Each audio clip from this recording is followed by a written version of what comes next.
Buenas tardes, Marcelo. La Reserva de Biosfera Galápagos se amplió recientemente de 14,6 a 20,6 millones de hectáreas en la inclusión de la Reserva Marina Hermandad. Esta ampliación se asegura fortalece la protección de especies marinas en corredores migratorios. ¿Qué significa esto para Ecuador? Bueno, el Ecuador tiene un problema muy complejo en las Islas Galápagos, particularmente a partir de la adhesión a la Convemar, impuesta por el entonces presidente Rafael Correa en el año 2012. Ecuador, por su adhesión a la Convemar, perdió soberanía sobre 188 millas de mar territorial y restringió su soberanía territorial marina a apenas 12 millas. Las consecuencias de este proceso implicaron una virtual invasión del histórico mar del Ecuador por flotas pesqueras extranjeras. Se estima que más de 1.400 buques pescan en lo que la Conmemar denomina la zona económica exclusiva y en las zonas aledañas a las 200 millas de mar. Las decisiones que se han adoptado para ampliar este tipo de medidas lo que hacen es tratar de contrarrestar las incidencias negativas de esta adhesión a la Conmemar y del crecimiento de una pesca indiscriminada de gigantescas flotas extranjeras con tecnologías de punta, de lo más sofisticadas, que se llevan cantidades enormes de peces y de productos marinos, de proteína marina fundamentalmente. En el año 21 tuvimos un debate en la Asamblea Nacional en que tuve la oportunidad de participar, donde estuvieron representantes de todos los sectores, incluidos de las Fuerzas Armadas y del sector pesquero industrial ecuatoriano, y quienes defienden la adhesión a la Convemar subrayaron que Ecuador es víctima de, bueno, ellos no lo dijeron que es la víctima, pero que solo la flota china pesca 5 millones de toneladas por trimestre y hace 4 operaciones al año. Eso nos permite a nosotros advertir que la magnitud de la pesca que se realiza en el Ecuador genera un perjuicio económico al país de más de 200.000 millones de dólares, una cifra superior al Producto Interno Bruto. Y es que hay una constatación que es fundamental. El Ecuador queda en la mitad del mundo, en el centro del mundo. El mar del Ecuador es del mar del centro del mundo. Las Islas Galápagos son una, yo siempre digo que las Islas Galápagos son manavitas, porque precisamente la formación geológica en la que emergen las Islas Galápagos a la superficie en Occidente, a 525 millas de distancia del continente, es una formación geológica que emergió a la superficie en la forma de la cordillera submarina de Manta, como la he caracterizado en todas mis publicaciones a nivel nacional e internacional, y que es reconocida internacionalmente como la cordillera submarina de Carnegie, porque se refiere a un científico que pudo hacer algunos estudios sobre esta cordillera, pero estructuralmente corresponde a la formación geológica de la provincia de Manabí y se incrusta en la placa continental sudamericana precisamente a la altura de Manabí. Por eso es que Manabí sufre continuamente temblores y terremotos, porque esa es la última formación geológica del centro de la Tierra en emerger a la superficie y está generando permanentemente pulsiones sobre la estructura geológica de la placa sudamericana a la altura precisamente de la provincia de Manabí. Es por eso que en Manabí es muy común ver las ballenas, por ejemplo, que son las ballenas de Galápagos que van y vienen por las corrientes impulsadas por las corrientes submarinas, además del archipiélago, y es también muy común ver a especies propias de Galápagos, como los Lobos pingüinos de marinos, Galápagos. pingüinos, sí. Sí, entonces hay una conexión geológica histórica muy profunda entre la provincia de Manabí y las Islas Galápagos. Este proyecto que se desarrolló en ese ámbito es un proyecto que tiene sí algunos efectos positivos, pero que no mitiga ni resuelve el problema de fondo. Y el problema de fondo es la restitución de la soberanía territorial marina ecuatoriana. Los peces que nacen en nuestro mar son ecuatorianos y nuestro mar se extiende históricamente, y así lo ha establecido la evolución jurídica de la República desde que el Ecuador existe, desde el continente hasta las Islas Galápagos. La acción de adherirse a la Convemar ha constituido la mayor lesión territorial al país, implica la pérdida de 188 millas de mar, pero 188 millas de mar significan para el Ecuador y tanto continental como para el Ecuador insular la pérdida de más de 1 millón de kilómetros cuadrados de mar. Por lo tanto, una tarea de primer orden, antes que tomar parches y aspirinas para enfrentar parcialmente los problemas que genera la adhesión a la CONVEMAR es ir al tema de fondo, que es denunciar la CONVEMAR. En ese sentido, Marcelo, Galápagos ha venido planteando la necesidad de que evaluemos los resultados de la adhesión a la CONVEMAR y que el Ecuador proceda a restituir su soberanía territorial marina en todo el mar del Ecuador, denunciando a la CONVEMAR, ¿sí? con frecuencia se ha denunciado la cercanía de barcos asiáticos, sobre todo chinos, se decía, eh, cerca de Galápagos. ¿Con esto se evitaría, se disminuiría, se limitaría esta acción? Naturalmente, porque si bien la CONVEMAR reconoce 12 millas de mar territorial, señala también una zona económica exclusiva de 188 millas para completar las 200 millas, que ha sido la tesis ecuatoriana pionera, además con otros países en la legislación marina mundial. Si el Ecuador denuncia a la CONVEMAR y restituye su soberanía territorial marina, no solamente restituiría sus 200 millas de mar, sino también su soberanía sobre el corredor intermedio, porque tenemos 200 millas de Galápagos hacia el continente, 200 millas del continente hacia Galápagos y un corredor de 125 millas aproximadamente, sobre el cual se declaró expresamente soberanía en 1832 y se ratificó en 1986, antes de que la CONVEMAR exista como tal. Si el Ecuador reasume su dominio sobre nuestro mar, ¿qué es lo que va a ocurrir? Que esas flotas asiáticas, y que no son las únicas asiáticas, las chinas, también hay flotas de otros países asiáticos, y las flotas de otros países que invaden nuestro mar para llevar adelante estas operaciones de pesca tengan que replegarse más allá de las 200 millas de mar y que en consecuencia nosotros podamos ejercer soberanía plena sobre nuestro mar territorial. Esa es Pero una de tiene, las demandas sustantivas que los ecuatorianos debemos asumir en este periodo. pero tiene Ecuador la capacidad tecnológica, la capacidad militar, la capacidad de vigilar un área tan extensa. No es un problema de capacidad, porque si así fuese, ningún país tiene la capacidad para vigilar milímetro a milímetro la extensión de su territorio. Eso, pero gracias a las nuevas tecnologías, a las tecnologías satelitales, se puede establecer un sistema de vigilancia satelital muy barato en nuestro extenso mar territorial, desde la costa continental hasta las Islas Galápagos, 200 millas allende. Lo hemos hecho antes cuando no existían estas tecnologías. No nos olvidemos que en la década del 60 Ecuador protagonizó una guerra que se extendió durante 8 años con la potencia bélica más importante del mundo, Estados Unidos, en la denominada Guerra del Atún. El Ecuador detuvo 154 buques estadounidenses ilegalmente pescando en nuestras aguas territoriales y ganó esa guerra Estados Unidos. A pesar de la enorme diversidad y capacidad bélica de los dos países, los fundamentos jurídicos de la posición ecuatoriana fueron incontrovertibles y Ecuador triunfó en esa guerra después de 8 años de intensos conflictos que incluyeron incluso el derrocamiento del gobierno del presidente Carlos Julio Arosemena en 1963 en una operación que fue denunciada por un ex agente de la CIA como una operación organizada por la CIA y que tuvo como propósito precisamente presionar al gobierno de Arosemena Monroy a que entregue los buques que habían sido detenidos, particularmente en la provincia de Manabí, precisamente. Entonces, este es un país cuyas credenciales jurídicas, históricas, geológicas son tan extraordinarias que no tiene por qué allanarse a una legislación internacional que lesiona gravemente los derechos territoriales del Ecuador y que en el caso de la pesca artesanal, por ejemplo, ustedes lo sufren permanentemente en Manabí, hemos visto como uno de los efectos de la CONVEMAR ha sido el desarrollo de un proceso de genocidio de los pescadores artesanales.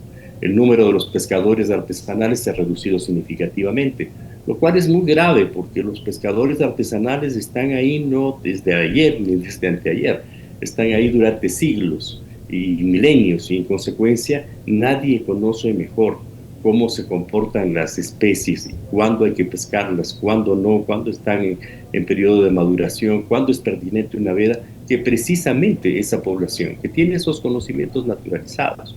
Y esa lesión es una lesión grave, no solamente a la provincia de Manabí, sino que es una lesión grave al conjunto del país, porque una de las fuentes principales de alimentación de la población ecuatoriana por siglos es precisamente la provisión de proteína marina, que además es extraordinariamente rica y que es una de las cualidades fabulosas de la cocina manabita, considerada una de las mejores del mundo.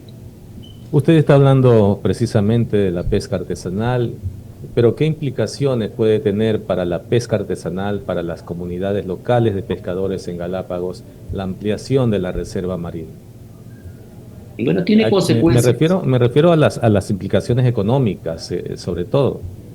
Bueno, lo que ahí se genera es básicamente un corredor para impedir la extinción de varias especies, ¿no? Pero es una solución muy pequeña, marginal, frente a los problemas existentes. Porque además ese corredor marino está en una zona donde las flotas extranjeras generalmente no operan.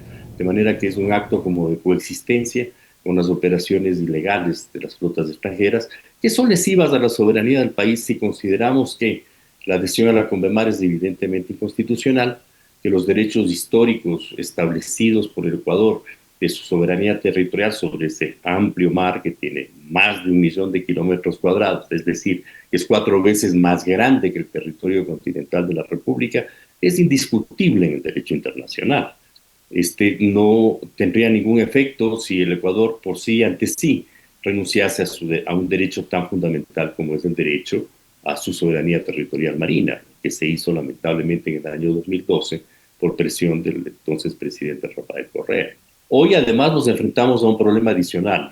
Tenemos ya el problema de la pesca extranjera, gigantesca, colosal, depredadora, que tiene consecuencias graves en la estabilidad de la cadena trófica y de las especies marinas y del ecosistema marino en su conjunto, con consecuencias que estamos ya sufriendo los ecuatorianos con el incremento de los precios de los peces y de los mariscos de los mercados del país, y que implican además una depredación que lesiona a la economía ecuatoriana en dimensiones gigantescas. Estamos hablando de que solo la flota china podía ocasionar un perjuicio de 100 mil millones de dólares al año y las otras flotas un perjuicio superior a los 100 mil millones de dólares al año de los otros países.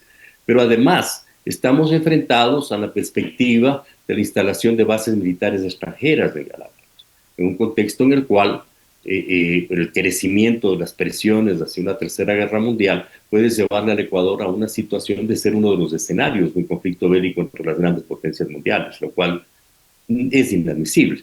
Si no hubiese sido por el acierto del presidente Eloy Alfaro, cuando hubo el conflicto entre grandes potencias mundiales, Francia, Estados Unidos e Inglaterra, que se disputaban la construcción del Canal de Panamá, y Eloy Alfaro con gran agudeza, profundidad y patriotismo definió que el Ecuador no podía dirimir un conflicto entre las grandes potencias que bregaban porque Ecuador les cediese las Galápagos, les vendiese las Galápagos, les alquilase las Galápagos o simplemente les prestase un pequeño puesto de operaciones, Ecuador habría perdido ya las Galápagos. No nos olvidemos que en ese conflicto una república como Colombia perdió Panamá, se creó Panamá para la construcción del Canal de Panamá, Francia perdió esa guerra con Estados Unidos y cobró el dinero, millones de dólares se pagaron a los franceses por salir de la concesión para la construcción del canal que habían recibido de parte del gobierno de Colombia, y el único país que pudo mantener incólume, sin ningún agravio, su soberanía sobre su mar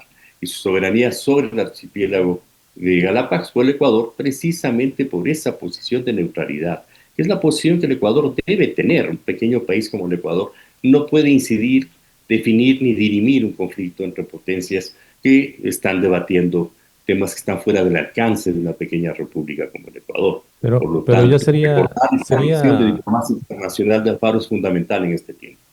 sería prudente que Ecuador renuncie a su adhesión de Convemar. ¿Hay cómo dar marcha atrás o ya esto es irreversible? No, los convenios internacionales son convenios entre naciones, de la misma manera que un país puede adherirse, puede renunciar a una adhesión a un convenio internacional. La soberanía del Ecuador no tiene por qué estar sujeta a convenios internacionales de ninguna naturaleza. La Liga de las Naciones colapsó en su tiempo, ahora estamos viendo cómo la ONU se precipita y las relaciones multilaterales empiezan a tener graves conflictos en los cambios que están teniendo lugar en la geopolítica mundial. Ecuador no tiene por qué considerarse que está preso a las disposiciones de la Convemar de ninguna manera. Ecuador es una república soberana. La historia de nuestra nación es nuestra historia, son los fundamentos territoriales y de la evolución de nuestras culturas, de la diversidad de nuestras culturas, que felizmente es extraordinaria, no solo para nosotros, sino para el mundo entero. En consecuencia, el Ecuador tiene pleno derecho de denunciar la CONVEMAR y es un proceso diplomáticamente muy sencillo, no lleva más que un oficio con tres líneas indicando que el Ecuador denuncia la CONVEMAR. No tiene ni siquiera por qué explicar los fundamentos. Sin embargo, hay demasiados fundamentos que apuntan a la necesidad de que todos los ecuatorianos, más allá de cualquier distensión y de diferencia de cualquier naturaleza ideológica, religiosa, económica o lo que fuese, debemos unirnos para rescatar nuestro mar territorial, nuestros derechos sobre nuestra mar territorial. Esto es fundamental para fortalecer el sector pesquero de nuestra economía, para proteger a nuestros pescadores artesanales, para valorar sus conocimientos milenarios, para el desarrollo de la industria pesquera ecuatoriana. Es fundamental para la protección de la paz del país. La Pero Ecuador, posición del Ecuador eh, en el Ecuador centro del estaría mundo. solo en esta pelea. No, de ninguna manera. Perú nunca se ha adherido a la CONVEMAR. Colombia hizo una declaración de adhesión a la CONVEMAR y nunca la ratificó, de manera que no está adherida a la CONVEMAR. Estados Unidos no está adherido a la CONVEMAR. Países como Turquía tampoco están adheridos a la CONVEMAR. Y países como Filipinas, por ejemplo, que se adhirieron a la CONVEMAR, han probado en los hechos que la adhesión a la CONVEMAR ha sido completamente lesiva a su soberanía. Pero hay un detalle adicional que vale la pena subrayar. La CONVEMAR no solamente implica la destrucción o la mutilación de nuestra soberanía territorial sobre un mar, insisto, territorial de 200 millas y su reducción a 12, sino que además la CONVEMAR no reconoce la existencia de estados a la vez continentales y archipelágicos, lo que abre las puertas a que el Ecuador pierda su soberanía sobre las Islas Galápagos.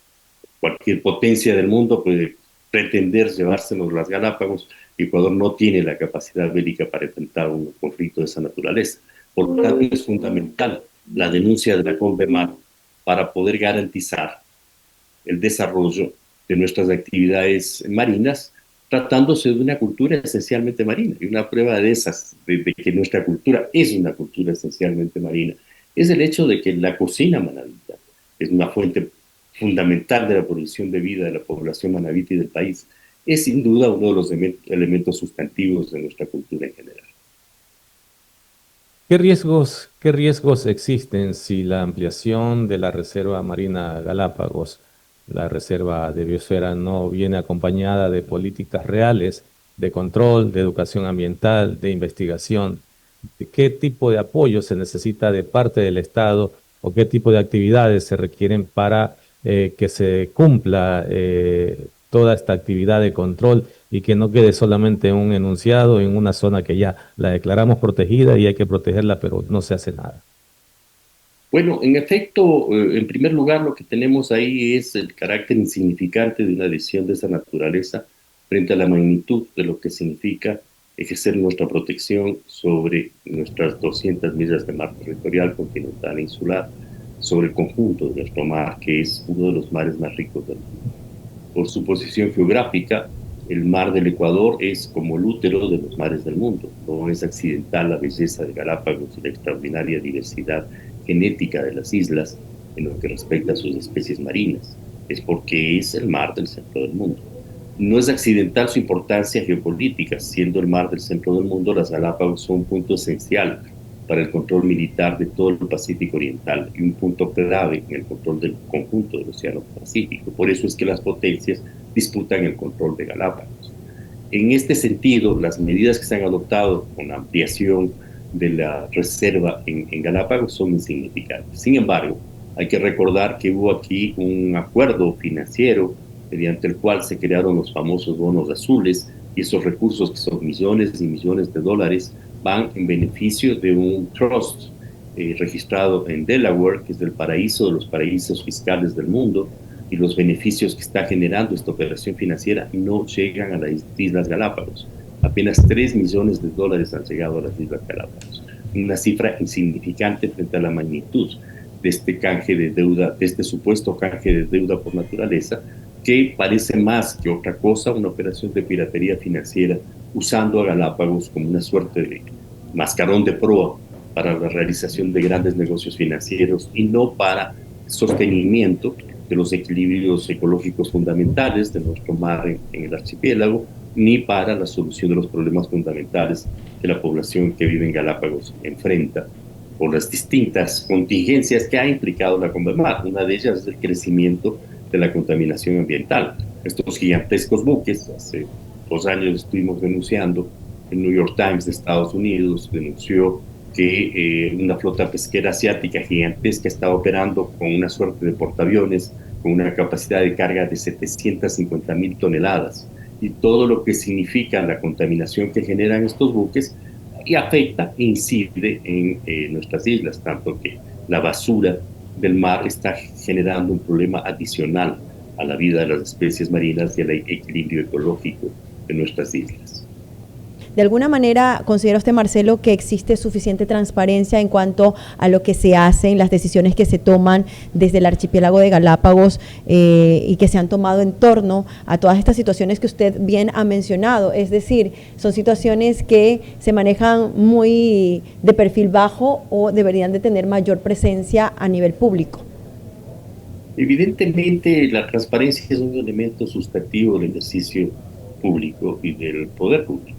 Y esto se ha venido acumulando una cadena de problemas serios en el tema de Galápagos. Uno de ellos es la creación de esta circunscripción especial de Galápagos que determina que el gobierno de Galápagos sea un gobierno al servicio del presidente de turno, que lamentablemente se creó en la Constitución de 2008 y que debe ser reformada esa disposición. La población de Galápagos tiene pleno derecho a tener su propio gobierno provincial, como en todas las provincias del país. Por lo tanto, las autoridades que gobiernan Galápagos dependen del presidente de la República y no de la voluntad soberana del pueblo ecuatoriano. Este es un tema de principios, porque la soberanía radica en la voluntad del pueblo en toda república.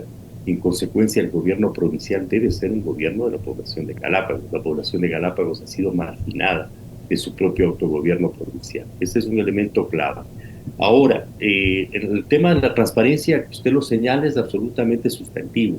Y eso pasa porque nosotros hagamos una seria campaña por reconocer nuestra historia en relación a una de las mayores riquezas que tiene nuestro país, que es su mar territorial y el archipiélago de Galápagos. No solamente por la enorme riqueza del archipiélago de Galápagos en todos los órdenes, que hay una explotación turística de la cual tampoco hay cuentas claras.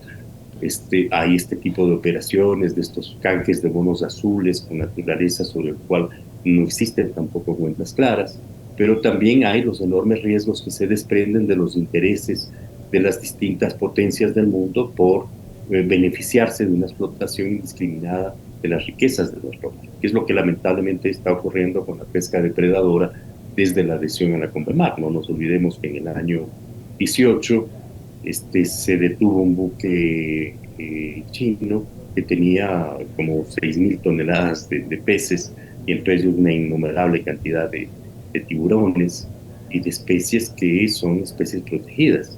Y eso ocurrió en las áreas de la Reserva Marina de Galápagos.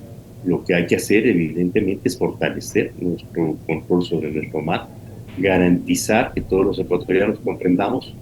Se ha pretendido borrarnos de la historia de nuestras mentes, de la enorme riqueza que esto significa para el país, y el hecho de que nuestra nación, lo que es ahora la República del Ecuador, antes la milenaria nación de Quito, que iba desde el archipiélago hasta el océano Atlántico, era tal vez el país más grande de Sudamérica, tiene que recuperar su cultura sobre estos temas.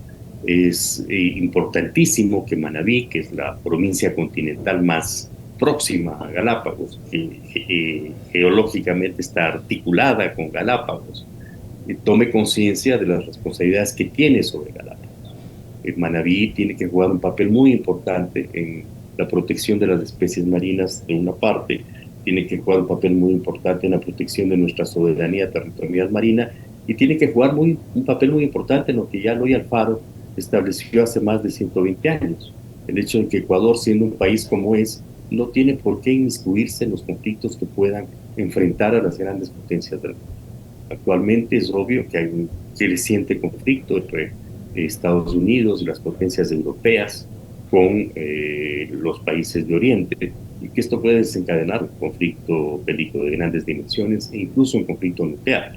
No nos olvidemos que en la Segunda Guerra Mundial las Galápagos fueron ocupadas por la Marina estadounidense, que estableció una gigantesca base militar donde habían 10.000 marines, una suma ampliamente superior al total de efectivos de las Fuerzas Armadas ecuatorianas en esta época, que esa presencia fue decisiva para presionar al gobierno del Ecuador a que firme el protocolo de Río de Janeiro, renunciando a su soberanía territorial sobre más de 250.000 kilómetros cuadrados de territorio continental, y que felizmente luego de la Revolución de Mayo de 1944, esa base militar estadounidense fue expulsada en un acto soberano ejecutado por el gobierno del presidente Velasco Ibarra.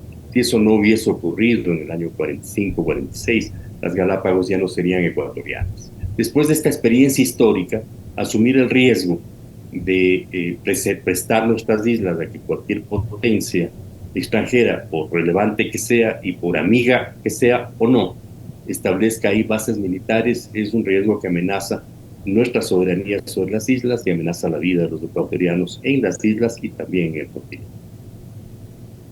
En el plano político, el paro ya cumple 23 días y hoy la ministra de Gobierno ha dicho que debe terminar hoy y mañana como última oportunidad. Sin embargo, no hay visos de diálogo, por el contrario, los enfrentamientos recrudecieron anoche y esta madrugada en Otavalo. ¿Cómo puede llegarse a una solución?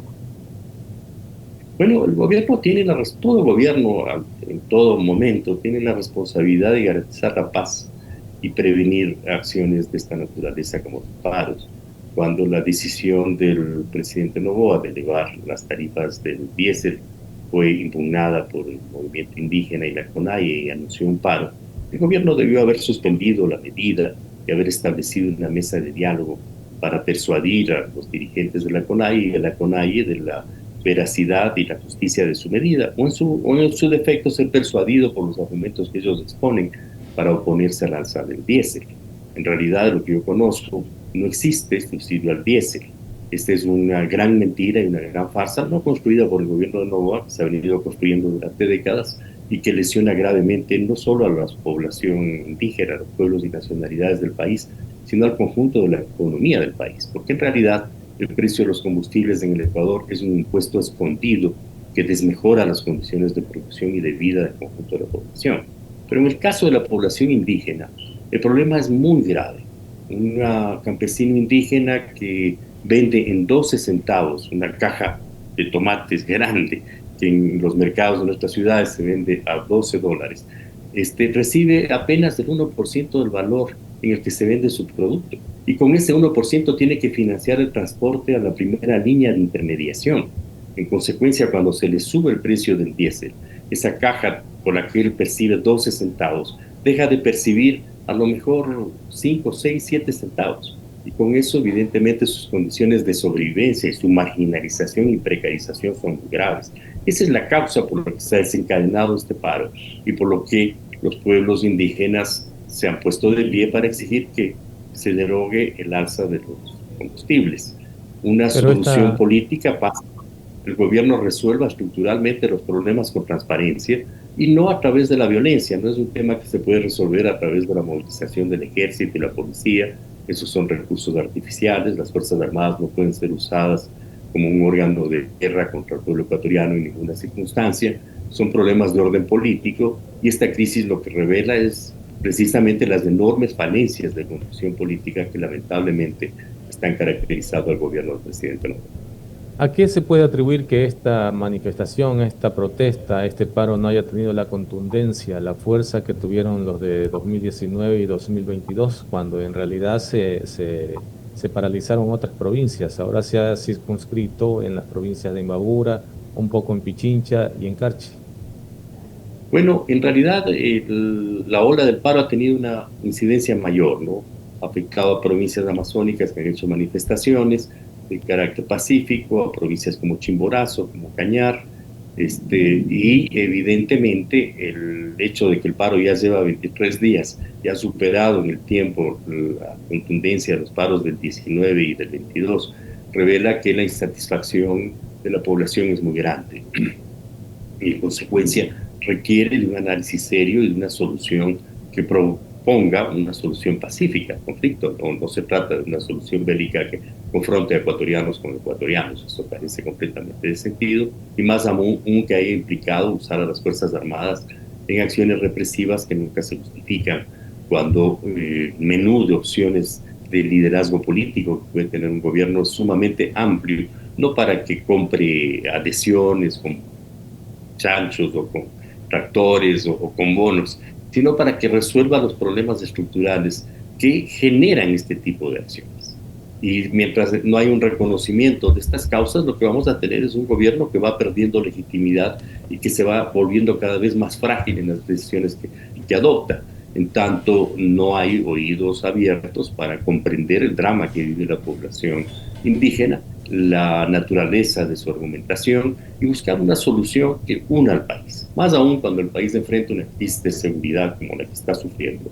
No se entiende cómo puede haber una gran movilización militar para reprimir al pueblo, pero no existe una movilización de esta naturaleza para enfrentar los problemas de la inseguridad y del crimen organizado en el país. Estos son temas que lesionan la credibilidad y lesionan la legitimidad política del gobierno de Noboa, lamentablemente a tan pocos meses de haberse posesionado. El gobierno debe hacer una reflexión seria. No es un problema de que se declara hoy termina el paro, es un problema que tiene que resolverse desde el punto de vista de la superación de las causas estructurales que generan una acción de esta naturaleza y una confrontación que ha adquirido las dimensiones que tiene y que eventualmente podrá seguir creciendo si es que no hay soluciones apropiadas.